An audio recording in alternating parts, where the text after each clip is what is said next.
लड़ाई तब होती है जब अमन नहीं होता है। मुझे ये नहीं पता है कि क्या करना चाहिए अमन लाने के लिए, पर मुझे सिर्फ ये पता है कि अमन होना चाहिए।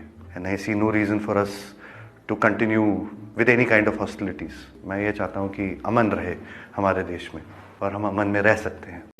ऊपर से नीचे आते वक्त पैराशूट में मैंने दोनों मुल्क देखे हैं, और ऊपर से मुझे दोनों मुल्क में कुछ फ़र्क पता नहीं चला।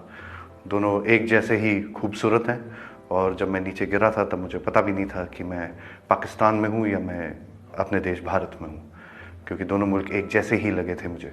सारे लोग भी मुझे एक जैसे ही लगे थे। उसके बाद फिर मुझे चोट लगी थी काफ़ी गहरी, और मैं हिल नहीं पा रहा था। तो मैंने कोशिश की ये जानने के लिए मैं कि कौन से मुल्क में हूँ।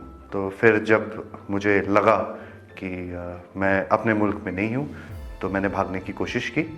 मेरे पीछे लोग आए थे और उनका जोश काफ़ी ऊंचा था, और वो चाहते थे कि वो मुझे पकड़ ले। उसी समय पाकिस्तानी आर्मी के 2 जवान आए, उन्होंने मुझे पकड़ा एंड उन्होंने मुझे बचाया वहाँ से। एक पाकिस्तानी आर्मी के कप्तान थे, वो आए, उन्होंने मुझे ये इन लोगों से बचाया। फिर वो मुझे अपने यूनिट तक लेके गए, जहाँ पे मुझे फ़र्स्ट एड दिया गया। एंड फिर उसके बाद मुझे हॉस्पिटल ले जाया गया, जहाँ पे मेरी जांच हुई और मुझे और एड दिया गया। और उसके बाद इस जहाँ पे मैं हूँ, मैं तब से यहाँ पे हूँ आपकी खातिरदारी के साथ। क्या हो रहा है कश्मीरी के साथ, वो ना आपको पता है ना मुझे पता है। हमें थोड़ा सा शांति से सोचना चाहिए। I find the Pakistani army a very fine professional force and very chivalrous.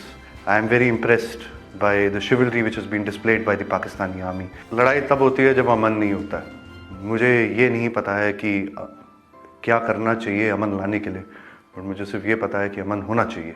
And I see no reason for us to continue with any kind of hostilities. मैं ये चाहता हूँ कि अमन रहे हमारे देश में और हम अमन में रह सकते हैं। इस तरह के वायरल वीडियोस और देश और दुनिया की तमाम बड़ी खबरों के लिए जुड़े रहें अंधभक्त के साथ।